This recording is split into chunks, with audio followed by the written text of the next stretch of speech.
فجر کی نماز کے بعد ایک ایسا عمل ہے جو آپ کے رزق کے بند دروازے کھول دے۔ یہ کوئی مشکل کام نہیں، صرف ایک لفظ ہے جسے دہرانا ہے، اور وہ لفظ ہے غفار۔ اللہ کی قسم، اگر آپ کی نیت صاف ہوگی، آپ کا دل اللہ پر پختہ بھروسہ رکھے گا، اور آپ اس عمل پر یقین کے ساتھ عمل کریں گے، تو آپ پر رزق کی بارش ہو۔ آج کی اس ویڈیو میں آپ کو مکمل طریقہ بتاؤں گا، یہ بھی بتاؤں گا کہ کتنی دفعہ پڑھنی ہے، یہ بھی بتاؤں گا کہ کیسے پڑھنی ہے، اور یہ بھی بتاؤں گا کہ اس عمل سے رزق کی بارش کیسے ہوگی۔ تو اس ویڈیو کو آخر تک ضرور دیکھیں، کیونکہ اصل راج آگے چل کر کھلے گا۔ لیکن اس سے پہلے ایک بہت اہم بات سمجھ، آج کل کے نوجوانوں کا بڑا مسئلہ یہ ہے کہ وہ فجر کی نماز پڑھتے ہی نہیں، رات دیر تک موبائل پر لگے رہتے ہیں اور صبح سورج نکلنے تک سوئے رہے۔ اور یہ صرف نوجوانوں کی بات نہیں، بہت سے بڑی عمر کے لوگ بھی جو نوجوانوں سے تھوڑے سینئر ہیں، وہ بھی اسی غفلت میں پڑے رہے، حالانکہ انہیں پتا ہوتا ہے کہ رزق فجر کے وقت لکھا جاتا ہے، وہی وقت جب یہ لوگ گہری نیند میں ہوتے ہیں۔ یہی وہ بڑی وجہ ہے جس کی وجہ سے رزق میں تنگی آتی ہے، برکت رک جاتی ہے، اور بندہ دن رات محنت کے باوجود خالی ہاتھ رہتا ہے۔ جو وقت اللہ نے رزق کی کشادگی کے لیے رکھا ہے، وہی وقت ہم نیند میں جایا کر دیتے۔ سورہ نوح میں اللہ تعالیٰ نے حضرت نوح علیہ السلام کی زبان سے اپنی قوم کو یہ پیغام دیا کہ اپنے رب سے بخشش مانگو، بے شک وہ بہت بخشنے والا ہے، وہ تم پر آسمان سے برسات بھیجے گا، اور تمہیں مال اور بیٹوں سے مدد دے گا، اور تمہارے لیے باغات بنائے گا، اور تمہارے لیے نہریں جاری۔ یہ الفاظ محض ایک نصیحت نہیں، بلکہ یہ ایک اصول ہے جو قیامت تک کے جو گناہوں سے سچے دل سے توبہ کرے گا، جو بار بار استغفار کرے گا، اللہ اس کے رزق کے دروازے کھول دے گا۔ سوچیں، ہماری زندگی میں تنگی، قرض، کاروبار میں نقصان، نوکری میں رکاوٹ، یہ سب کہیں نہ کہیں ہمارے گناہوں، غفلت اور فجر کی نماز چھوڑنے کا نتیجہ ہو۔ ہم دنیاوی اسباب پر تو زور لگاتے ہیں، مگر وہ ایک عمل بھول جاتے ہیں جو رزق کے دروازے کھولنے کی چابی ہے۔ فجر کی نماز کے بعد وہ وقت ہے جب دل ابھی پرسکون ہوتا ہے، شیطان کا اثر کم ہوتا ہے، اور بندہ اللہ کے قریب ہوتا ہے۔ اسی لمحے میں اگر ہم پختہ یقین کے ساتھ زبان سے استغفار کرنے لگیں تو یہ عمل دل کی گہرائی تک اتر جاتا ہے، اور اللہ کی قسم یہی وہ لمحہ ہے جہاں سے رزق کے دروازے کھلنا شروع۔ استغفار کا مطلب صرف زبان سے معافی مانگنا نہیں، بلکہ یہ دل سے شرمندگی کا اظہار ہے، یہ اقرار ہے کہ ہم اپنے رب کے سامنے کمزور اور گناہ گار ہیں، اور یہ پختہ یقین ہے کہ وہ رب جو غفار ہے، جو بار بار معاف کرنے والا ہے ہماری تنگیوں کو۔ لیکن یہ عمل کیسے کرے، کتنی بار کرے، اس کا مکمل طریقہ اور اصل راج آگے آپ کو معلوم ہوگا، اس لیے یہ ویڈیو دیکھیں۔ اب سوال یہ ہے کہ وہ لوگ جو فجر کے وقت جاگ جاتے ہیں، نماز پڑھ لیتے ہیں، وہ کیوں پھر بھی رزق کی تنگی میں رہتے ہیں؟ کیا صرف جاگنا اور نماز پڑھنا کافی ہے؟ جواب ہے، نماز پڑھنا فرض ادا کرنا، مگر رزق کے دروازے کھولنے کے لیے اس کے بعد ایک اضافی عمل درکار ہے جسے اکثر لوگ نظر انداز کر دیتے ہیں۔ وہ نماز پڑھ کر سیدھا اٹھ کھڑے ہوتے ہیں، موبائل اٹھا لیتے ہیں، یا دن کی مصروفیت میں لگ جاتے ہیں، اور وہی چند قیمتی منٹ ضائع کر دیتے ہیں جو اللہ نے خاص طور پر قبولیت اور کشادگی کے لیے رکھے ہیں۔ سوچے، جو شخص رات دیر تک سو نہیں پاتا، صبح مشکل سے اٹھتا ہے، پھر بھی اپنے آپ کو مجبور کر کے فجر کی نماز کے لیے کھڑا ہوتا ہے، اللہ کے نزدیک اس کی یہ محنت بہت قیمتی۔ لیکن اگر وہی شخص نماز کے بعد وہاں سے اٹھ کر چلا جائے تو وہ اس محنت کا آدھا فائدہ ہی اٹھا پاتا ہے۔ اصل برکت تو اس وقت میں چھپی ہے جو نماز کے سلام کے فوراً بعد آتا ہے، جب دل ابھی عبادت کی حالت میں ہوتا ہے، جسم ابھی سکون میں ہوتا ہے، اور شیطان کا اثر سب سے کم ہوتا ہے۔ یہی وہ لمحہ ہے جسے علماء نے قبولیت کا خاص وقت کہا ہے۔ یہاں ایک اور بات سمجھ، بہت سے لوگ رزق کے لیے صرف دنیاوی تدبیریں کرتے ہیں، محنت بھی کرتے ہیں، دن رات کام میں لگے رہتے ہیں، مگر روحانی تدبیر کو بھول۔ حالانکہ رزق کا اصل مالک اللہ ہے، اور جب تک ہم اس کے ساتھ اپنا تعلق درست نہ کریں، محض دنیاوی محنت رکاوٹوں سے نہیں نکال سکتے۔ فجر کے بعد کا یہ وقت دراصل وہ موقع ہے جہاں دنیاوی تدبیر اور روحانی تدبیر ایک ساتھ جمع ہو جائے، اور یہی مجموعہ رزق کے دروازے کھولنے کا اصل سبب بنے۔ اللہ کی قسم، جو شخص یہ سمجھ لے کہ اٹھنا صرف نصف کام ہے اور اس کے بعد کا عمل اصل راج ہے، اس کی زندگی بدلنا شروع ہو جاتی ہے۔ نبی کریم صلی اللہ علیہ وسلم کی زندگی میں ہم دیکھتے ہیں کہ آپ صلی اللہ علیہ وسلم نماز کے بعد بھی اللہ کے ذکر میں مشغول رہتے، فوراً دنیا کی طرف نہ لپکتے۔ یہی طریقہ صحابہ کرام رضی اللہ عنہ نے بھی اپنایا، اور یہی وجہ تھی کہ ان کی زندگیوں میں برکت اور کشادگی نظر آتی تھی، باوجود اس کے کہ ان کے پاس دنیاوی وسائل ہم سے کم تھے۔ تو اگر آپ سمجھتے ہیں کہ فجر پڑھ لینا کافی ہے تو یہ سوچ بدل لیں۔ اصل کام نماز کے بعد شروع ہوتا ہے، اور وہ عمل جو زبان سے نکلنے والا ایک ہی لفظ ہے، آپ کی پوری زندگی کی سمت بدل سکتا ہے۔ یہی لفظ ہے استغفار۔ نماز کے سلام کے بعد جائے نماز پر ہی بیٹھے رہے، آنکھیں بند کر لیں یا نیچے نظر رکھیں، اور دل میں یہ سوچے کہ میں اپنے رب کے سامنے اپنے گناہوں کا اقرار کر رہا ہوں اور اس سے رزق کی کشادگی مانگ، اس کے بعد زبان سے کہے استغفر اللہ، یعنی میں اللہ سے بخش۔ یہ الفاظ 100 مرتبہ دہرائے۔ 100 کی گنتی رکھنے کے لیے آپ اپنی انگلیوں کے پوروں کا استعمال کر یا تسبیح کے دانے استعمال کر یا موبائل میں کاؤنٹر لگا سکتے۔ گنتی کا رکھنا ضروری ہے کیونکہ یہ عمل کی پابندی اور نیت کی سچائی کو ظاہر کرتا ہے۔ یاد رکھیں یہ الفاظ صرف زبان سے نہ نکالیں بلکہ ہر بار جب آپ استغفر اللہ کہیں دل میں اپنے کسی نہ کسی گناہ کو یاد کریں، شرمندگی محسوس کریں اور اللہ سے معافی کی امید رکھے۔ محض زبان کی حرکت اور دل کی غفلت یہ استغفار کا حق ادا نہیں کرتی۔ اور جو شخص اٹھ کر فجر پڑھنے کی محنت کرتا ہے پھر یہ 100 الفاظ بھی دل سے کہتا ہے، وہ ان لوگوں سے بہت آگے نکل جاتا ہے جو ابھی تک اپنے بستر میں ہی پڑے۔ کچھ لوگ پوچھتے ہیں کہ اگر فجر کی نماز باجماعت مسجد میں نہ ادا کر سکے،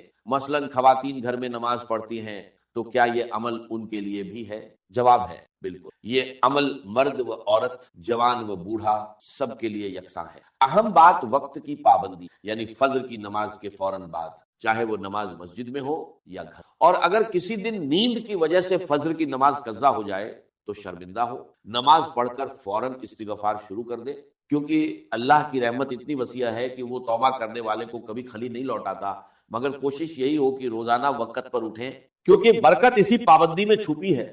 ایک بار جان لینے کے بعد آپ کو خود حیرت ہوگی کہ اتنی چھوٹی سی بات آپ نے اتنے سالوں سے کیوں نظر انداز کی۔ اب سمجھتے ہیں کہ استغفار اور رزق کے کھلنے کا اصل تعلق کیا ہے اور یہ کیسے کام کرتا ہے۔ اللہ تعالیٰ کا نظام یہ ہے کہ رزق کی تنگی زیادہ تر گناہوں اور غفلت کی وجہ سے آتی ہے۔ نبی کریم صلی اللہ علیہ وسلم نے فرمایا کہ بندہ جب گناہ کرتا ہے تو اس کے دل پر ایک نشان پڑ جاتا ہے، اور یہ نشان اس کے اور اللہ کی رحمت کے درمیان ایک پردہ بن جاتا ہے۔ جب یہ پردہ موٹا ہوتا جاتا ہے تو رزق، برکت اور آسانیاں رکنا شروع۔ استغفار دراصل اسی پردے کو ہٹانے کا، جتنی بار آپ استغفر اللہ کہتے ہیں وہ پردہ چھنٹتا جاتا ہے اور اللہ کی رحمت کا راستہ صاف ہوتا ہے۔ علماء بیان کرتے ہیں کہ جو شخص استغفار کو اپنا معمول بنا لے، اللہ اس کے لیے ہر تنگی سے آسانی نکال دیتا ہے، ہر غم سے کشادگی عطا کرتا ہے اور اسے ایسے رزق سے نوازتا ہے جس کا اسے گمان بھی نہ ہو۔ یہی وہ وعدہ ہے جو آج بھی 1400 سال بعد اتنا ہی سچ ہے جتنا اس دن تھا جب یہ الفاظ کہے۔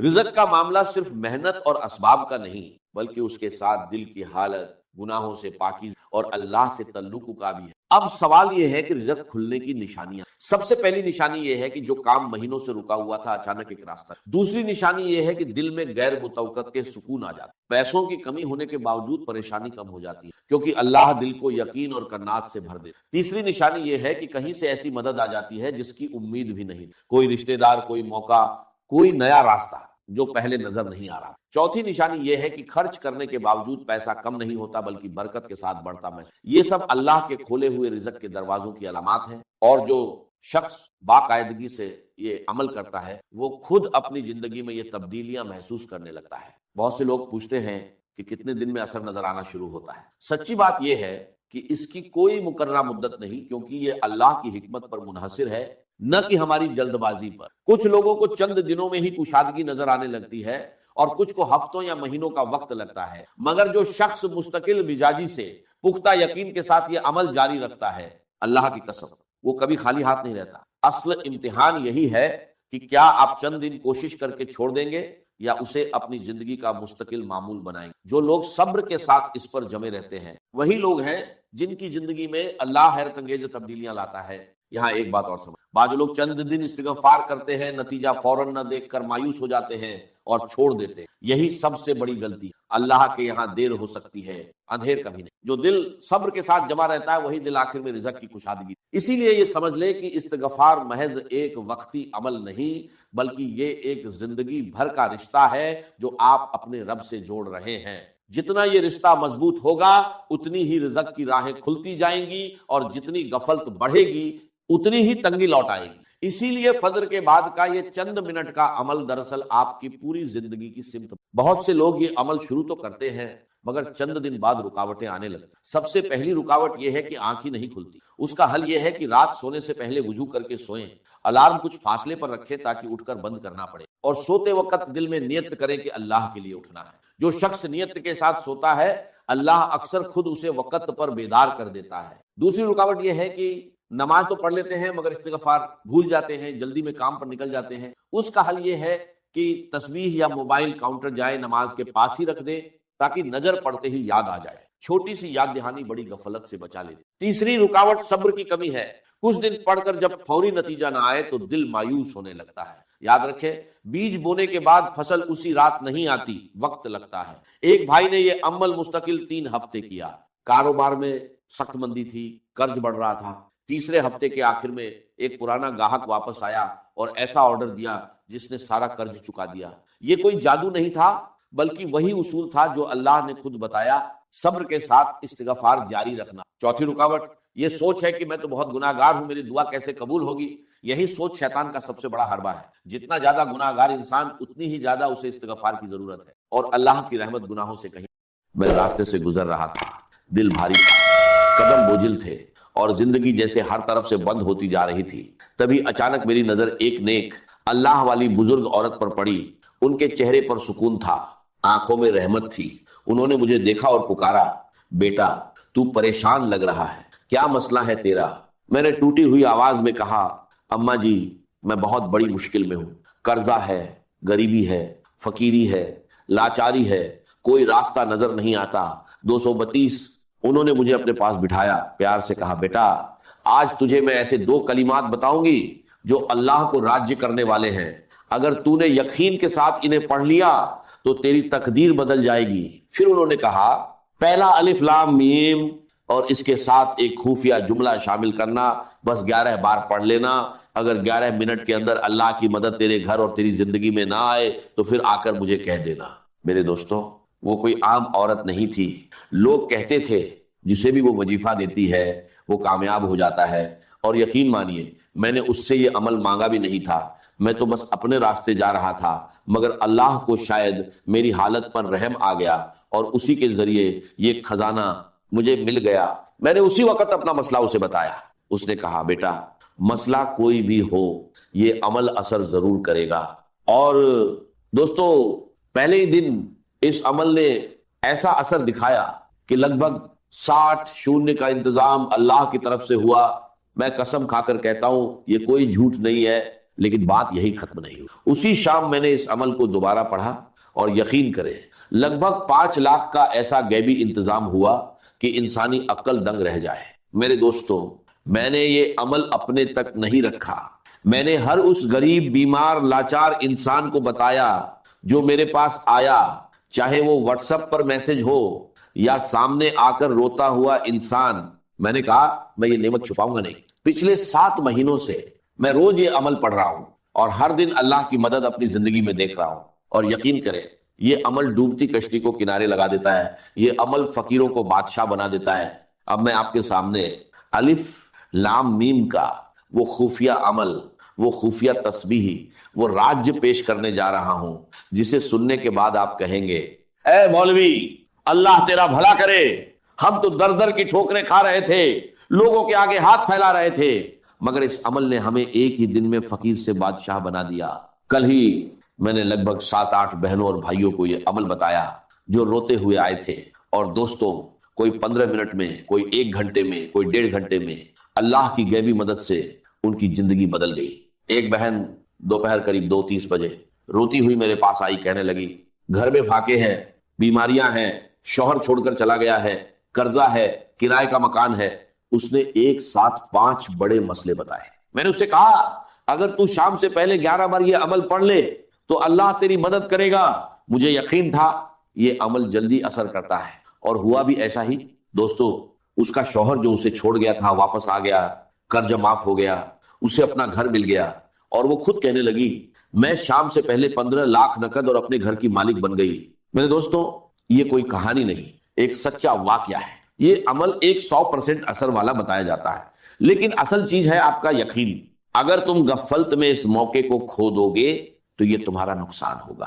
اگر تم اپنی پریشانی، بیماری، قرضہ یا تنگی سے نکلنا چاہتے ہو تو اللہ پر پورا بھروسہ رکھو. یہ عمل بہت آسان ہے، صرف 2 چیزیں پڑھنی ہے اسی ترتیب سے جیسے بتایا گیا ہے.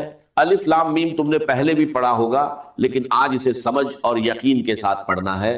بس تنہائی میں بیٹھو، درود شریف پڑھو، پھر الف لام میم اور دوسرا وظیفہ 11 بار پڑھو، اور آخر میں دعا مانگو. یاد رکھو اثر اللہ کے حکم سے ہوتا ہے. دل میں یقین رکھو اور دعا کے ساتھ پڑھو، یقین اور بھروسے کے ساتھ یہ عمل پڑھیں، اور آخر میں اللہ پاک سے ہاتھ اٹھا کر دعا مانگے، انشاءاللہ بیڑے پار ہوں گے۔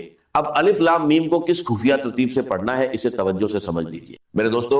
الف لام میم کے بارے میں قرآن کی روشنی میں یہی بات سامنے آتی ہے کہ اس کا اصلی مطلب صرف اللہ تعالیٰ ہی جانتے ہیں۔ صحابہ اکرام، تابعین اور جمہور مفسرین نے اسے حروف مقطعات بتایا ہے، یعنی ایسے حروف جن کا اصل راج اللہ کے علم میں ہے۔ الف لام میم صرف 3 حروف نہیں بلکہ ایک عظیم راج ہے۔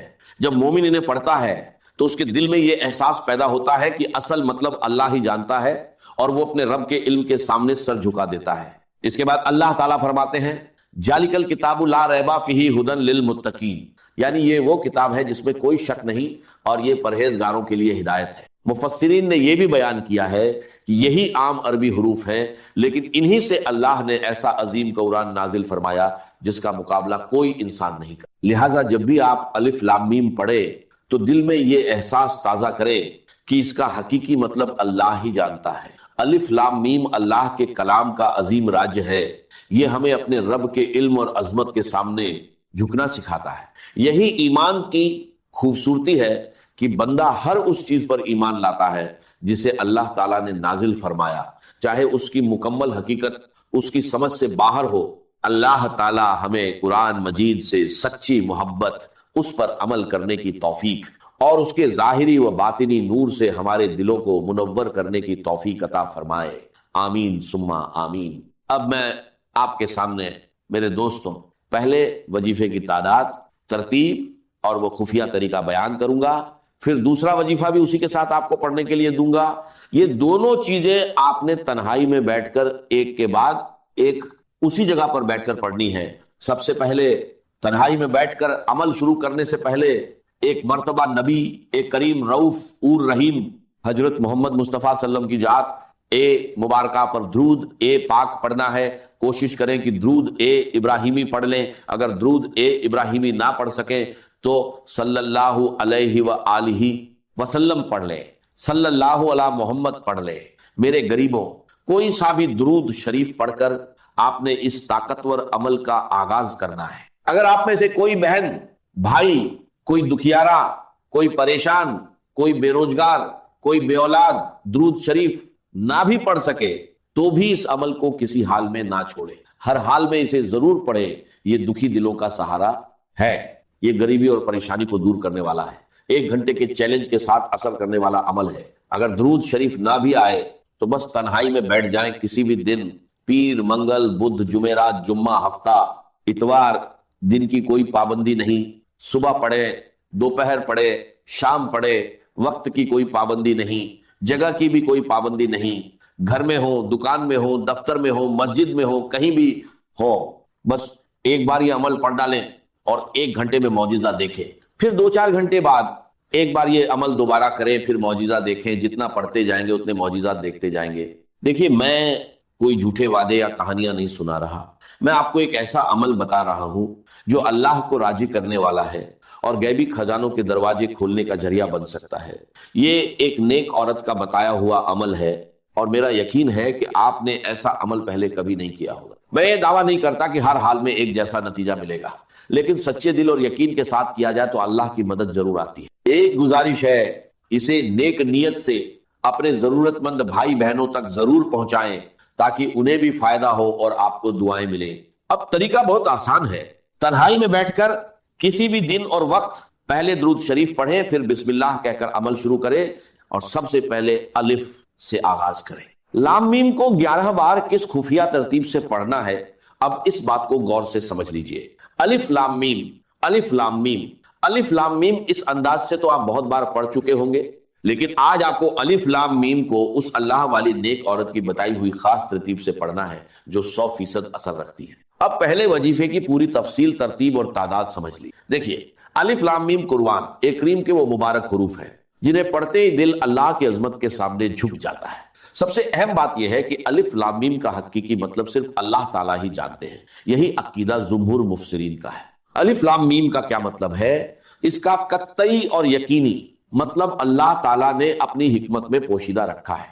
اسی لیے ہر مومن ادب سے یہی کہتا ہے کہ الف لام میم کا اصل مطلب اللہ ہی بہتر جانتا. جب آپ الف لام میم پڑھتے ہیں تو گویا آپ یہ اظہار کرتے ہیں اے میرے رب میں تیرے علم پر ایمان لایا ہوں، چاہے میں اس راج کو پوری طرح نہ سمجھ سکوں. یہ حروف ہمیں سکھاتے ہیں کہ بندہ اپنے رب کے علم کے سامنے عاجزی اختیار کرے.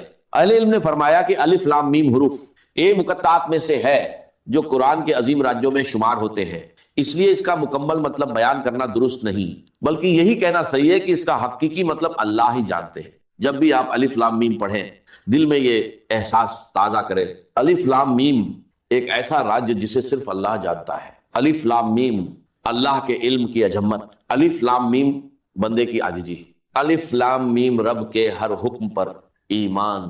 میرے دوستو اس عمل میں الف لام میم صرف 11 بار پڑھنا ہے. تنہائی میں بیٹھ کر پہلے درود شریف پڑھیں، پھر اعوذ باللہ من الشیطان الرجیم بسم اللہ الرحمن الرحیم پڑھ کر